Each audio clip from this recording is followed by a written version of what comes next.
Alien Earth returned this week with episode 3, and with the supporting characters taking center stage, it meant that we got the opportunity to take a look at what was going on inside of Prodigy HQ and the moral dilemmas that they were facing in order to advance their operations, seeing similarities between the way that the specimens were being treated and also the hybrids. With a trailer for episode 4 recently being released, I thought it would be worth breaking it down and also giving my theories and predictions on what I think could happen next. So let's get into it. Here is Alien Earth Episode 4 Trailer Explained. Just to let you know, this video will contain spoilers. So the trailer opened up with Wendy on the very spot where she was placed when she went into recovery following her attacking and being attacked by the Xenomorph. Arthur Sylvia said to her, "Wendy, can you tell me what happened?" as he was leaning over her following her waking up. I think this could be alluding to two different things. The first is that following Kirsh placing the core of the Facehugger into the testing tube with Joe's lung, he could have then notified the likes of Arthur or Dame Sylvia that Wendy was on the floor, as he seemed determined to just carry out his task, which is then when she went back into recovery. So he could be asking her what she saw before she collapsed. Or it could be something completely different, and everything that we saw in the closing moments of episode 3 with Wendy walking through the halls might not have actually happened in reality, and it was all within her mind, meaning that she was able to see what was going on without ever truly leaving the table.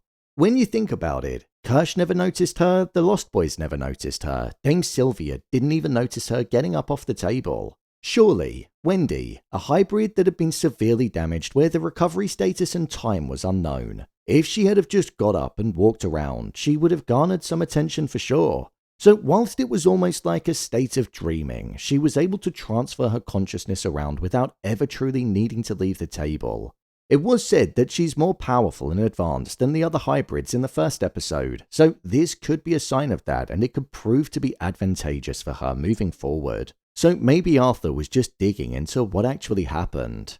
Wendy responded to Arthur and said, "I woke up and I heard it. It was screaming." This was in connection to her seeing the Facehugger being operated on and the fact that she can hear at a frequency that none of the other hybrids can hear at, which is what enables her to listen to the way that the creatures communicate. This again reinforces that difference between her and the other Lost Boys that are there, showing the difference in ability that she has.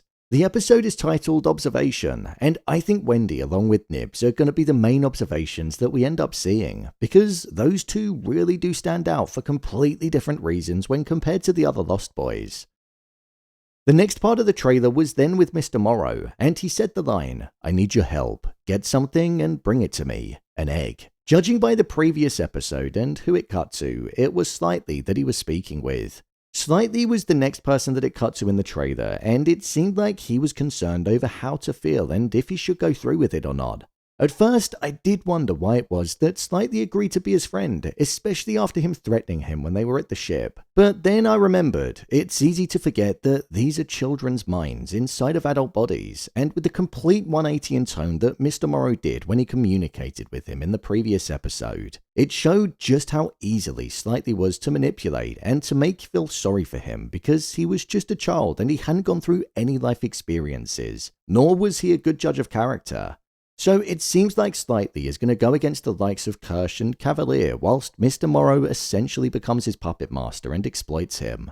It was mentioned in the previous episode by Kirsh how they can tap into the hybrid's eyes and see what they're doing and go back through their memories as it always records. So I wonder if Slightly is going to get found out that way due to the suspicious behaviour that he's clearly going to be giving off. As Morrow was speaking of the eggs, it cut to a shot of Kirsh moving his hand over the eggs and him seeming to get no response from them, and there was a kind of disappointed look in his eyes. He seems to be learning about the Xeno eggs as time goes on, and he was the one that figured out that they're attracted to human hosts, and that's what triggers the response. Maybe with him finding out that Wendy can hear them and there's the potential for her to be able to communicate with them. With him wanting to be the person that sits at the top and it feeling like he's going to be gunning for Kavalier, he might be disappointed that he can't necessarily trigger them or communicate with them like somebody else can. He might feel undermined slightly. With Wendy disobeying his orders on several occasions and with her holding more power than he initially thought, I wonder if there could be a divide that forms between them. The next part of the trailer was then of Prodigy HQ, and Arthur said, "I think we need to think about what's going to happen when this whole thing goes to hell." He was saying this to Dame Sylvia, and as he said this, it cut to Nibs switching out on Dame Sylvia, and it looked like she was going to be attacking her. In the previous episode, we saw Nibs questioning who she was following her mind being transferred into the synthetic body, and questioning why it was that she had to change her name and couldn't be who she was before.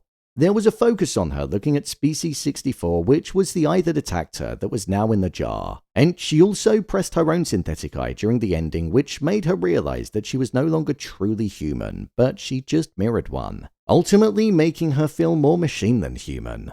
I think she's also viewing herself like those species that are being kept contained and aren't allowed to leave, and she'll start to view Prodigy, Kavalier, and Dame Sylvia as the enemies, as they're ultimately their captors. Nibs is trapped in a body for eternity, and we're almost seeing the mind not talking to the body, something that hasn't been present for any of the other hybrids. She's basically losing her mind, and with the scene of her losing it being connected to Arthur alluding to the fact that the entire project is going to go to hell, her complex and her story could just be one piece of that jigsaw which could see Prodigy collapse. As well as that, we also saw a scene of Species 64 being put into the cage with the sheep that's appeared in several of the episodes so far, showing that the likes of Kirsh and Kavalier are most likely going to be looking at how these different species interact with different hosts. He's tried the human lung, and now it looks like he's going to open up a different species and put them inside of the cage with the sheep. Judging by how the cat ended up in episode 2, it doesn't seem like that sheep is going to make it out in an okay state, and it's probably going to die. From here, the trailer then concluded with the final shot, which had Wendy looking towards the lung of her brother that had the tadpole-like creature from the Facehugger put inside of it, and it had clearly developed and taken to the lung as it leaped through the glass towards her. What was interesting about this was that the liquid inside of the glass had taken on a dark, misty, dirty tone, which showed that it was almost becoming infected and was taking hold. However, this entire scene is something that I'm questioning if it's actually happening in reality or not, or if this is one of Wendy's hallucinations or dreams that could be on the horizon. I feel like it wouldn't be teased to us that she had this ability if it wasn't going to be used again, so that could be here. Then from there, the trailer came to a close. Outside of what we saw in the trailer, I think we'll also see the likes of Kirsh and his complex of wanting to rise to the top, with his potential betrayal of Kavalier being on the horizon. But overall, I think it's mainly going to be focused on the likes of Wendy, Slightly, and Nibs, and the differences between them and the observations that not only Prodigy are going to be making on the specimens as they look to test them more and more, but also the ones that we're going to be making and seeing the differences between the Lost Boys and the fact that the togetherness might not mirror what we witnessed in the actual Peter Pan story, especially with Curly being upfront on wanting to go against Wendy and become the superior hybrid. With a week to go until the next episode, all we can do is theorize. So, there you have it, Alien Earth Episode 4 Trailer Explained.